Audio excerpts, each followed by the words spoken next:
Está na cara que o governo americano, isso é o establishment, ou aquilo que o Nicholas Seger chama corporação, está trabalhando para a ascensão islâmica mundial. Assim como a Casa Real Britânica, que é um elemento fundamental da corporação, está protegendo a invasão islâmica a olhos vistos. Eu digo para vocês, o príncipe Charles é membro de uma tarica. Ele obedece um sheik islâmico. Meu Deus do céu, eu não sei. Existe no mundo, em plena execução, um processo de extinção da religião, especificamente da católica. Não dá para esconder mais. É uma coisa uniforme em todo mundo, as técnicas são as mesmas e a possibilidade de isso ser coincidência é zero. Vocês leiam no livro do Lee Penn, False Dawn, que eu já mencionei aqui, tem toda a documentação do projeto de implantação de uma religião biônica mundial. Esse projeto está em plena fase de implementação. E toda essa gente, Dilma Rousseff, Gilberto Carvalho, está tudo trabalhando para isso. Não se iludam. E o pessoal não quer admitir isso aí. Eles querem dizer assim, que o mercado tem que decidir tudo. Eu digo, mas é impossível o mercado fazer isso, porque o mercado se compõe de pessoas. Por exemplo, se você compra uma coisa porque você acha que vale, você vai revendê-la por X, muito bem. O outro que vai comprar também vai revender e ninguém vai consumir nada nunca. E na hora... Você vê que todo esse movimento ecológico, esse negócio de aquecimento global, né, fica dizendo que, falando contra os combustíveis fósseis. Eu lembro até o Dr. Fritjof Capra, no livro Ponto de Mutação, falava horrores dos combustíveis fósseis. Ele dizia que no fim da década de 90 os combustíveis fósseis seriam abandonados. Haveria outras fontes de energia. Estou esperando para ver, já passou 20 anos, não aconteceu.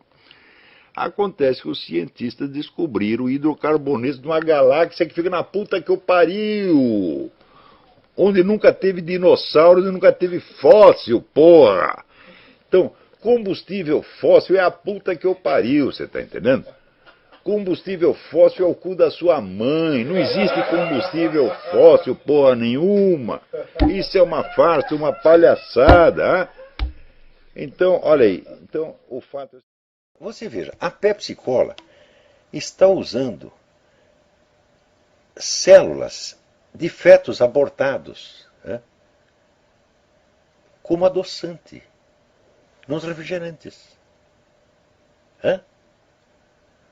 De alguém denunciou isso e o negócio foi para o governo, foi para a agência respectiva do governo, que eu não lembro o nome da agência, e a agência disse que tudo bem, que isso é um procedimento comercial normal. Então tá aí, toma Pepsi Cola, você é mais do que o homem sanduíche. Você é um abortista terceirizado. O ser humano é visto como uma mercadoria reciclável ou como uma matéria-prima reciclável. Por exemplo, você pode matar os bebês para você fazer cosmético, para você fazer adoçante. Tá certo? Então, um ser humano pode virar um adoçante. Você está lá comendo uma barra de chocolate e tem um feto humano lá dentro. Tá certo? Na indústria de cosméticos nem se fala. Tá certo? Quer dizer, toda a cultura científica moderna ela parece baseada, vamos dizer, em falsificações históricas absolutamente monstruosas. Né? Não só históricas, falsificações científicas também. Né? Esta mesma semana, eu estava na aula que eu citei uma carta de Alexander von Humboldt, que dizia o seguinte: olha, nós todos sabemos que não existe a menor prova do sistema copernicano, do sistema heliocêntrico. Todos nós sabemos isso, mas eu não quero ser o primeiro que diz isso em público. Então, se aparecer algum cientista corajoso e disser isso, eu também vou apoiá-lo, mas eu serei o segundo no comando e não o primeiro, porque eu não quero levar todos os tomates. Né? E coisas desse tipo foram muito comuns na história da ciência, só que são perfeitamente escamoteadas. Né? Com relação, por exemplo, à origem da teoria da relatividade, o que aconteceu foi o seguinte, que no fim do século passado, na passagem do século, uma dupla de cientistas, Michelson e Morley, que disseram o seguinte: olha, se de fato a Terra se move em volta do Sol, então deve haver diferenças, né, na velocidade da luz em vários pontos da Terra, conforme as várias estações do ano. E eles mediram isso milhares e milhares e milhares de vezes e viam que não mudava nada. Então, das duas, uma. Ou a Terra não se move, ou é preciso modificar a física inteira. Então, o cidadão chamado Albert Einstein viu isso e achou que era preferível modificar a física inteira, né, só para não admitir que não havia provas do heliocentrismo. Então, ele fez um arranjo, e esse arranjo implicava, então, várias noções muito estranhas, como a da curvatura do espaço, que é um conceito que até hoje eu não entendi, tá certo? Quer dizer, como é que você acha que o espaço ocupa um lugar dentro do espaço? Uma coisa que não ocupa um lugar dentro do espaço não pode ser nem curva nem reta. Tá certo? Então, se você disser o espaço curva tudo o que está dentro dele, fala, bom, ainda é possível, mas que o espaço em si mesmo seja curva é uma noção que me parece um pouco esdrúxula. Né? Mais ainda a noção de que pessoas que viajassem através do espaço teriam várias idades ao mesmo tempo, e várias outras coisas muito, muito esquisitas, que nunca foram provadas, tá certo? Mas que eram intelectualmente muito elegantes e que, de algum modo, salvavam as aparências. Tá certo? Então, o fato é que, no confronto entre geocentrismo e heliocentrismo, não existe nenhuma prova definitiva de um lado nem do outro, e você pode usar um sistema de referência, como pode usar o outro. No qual ele diz o seguinte: quando há uma parada cardíaca, o cérebro deixa de funcionar depois de cerca de 10 a 20 segundos. Muitos pacientes em estado de parada cardíaca parecem inteiramente capazes de experimentar processos mentais. Esse fenômeno demonstra que o espírito e a consciência não são gerados pelo cérebro. Ora, existe mais casos registrados disso aqui do que o cético mais exigente poderia requerer. São milhares e milhares e milhares de casos. Quer dizer, o sujeito está lá sem atividade cardíaca, sem atividade cerebral, e, no entanto, está vendo tudo o que se passa em torno. E, às vezes, vê coisas que estão se passando nos quartos vizinhos. E, às vezes, em outros lugares. Tudo isso depois confirmado. Tem até o caso do sujeito que, exatamente nesse estado, ele viu que na casa vizinha tinha um sapato em cima do telhado, veja você. Né? Isso quer dizer que a visão dele não estava nem condicionada ao lugar onde o corpo dele estava. Na maior parte dos casos, as pessoas veem e reparam em mais coisas do que reparariam se estivessem vivos e despertos. Quer dizer, a bibliografia a esse respeito é tão imensa que a mera pretensão de que a consciência é causada pelo cérebro deve ser rejeitada em limine como uma coisa, assim, uma estupidez, uma simples lenda, crendice.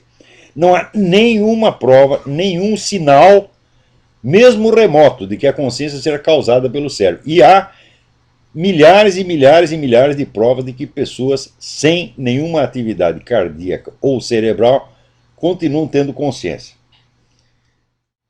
A primeira ciência que se desenvolveu no Ocidente foi a teologia. Quer dizer, todos os critérios de verificação, de correção textual, etc., foram todos estabelecidos pela teologia. E, provavelmente, vamos dizer, a teologia é a única ciência que tem um discurso racional do começo até o fim. Porque, por exemplo, outro dia eu disse aí assim, toda a história das origens da ciência moderna é tudo empulhação. Não foi nada disso que aconteceu, tá certo?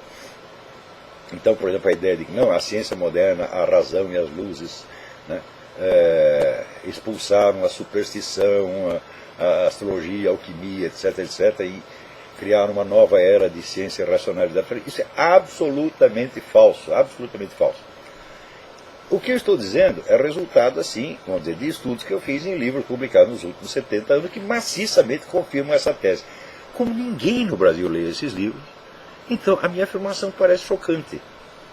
E daí o sujeito, baseado naquela informação que ele recebeu na faculdadezinha de fundo e quintal que ele frequentou, ele diz, esse cara não entende nada, ele só lava analfabeta, aquela hora que ele está falando, só fala coisa absurda.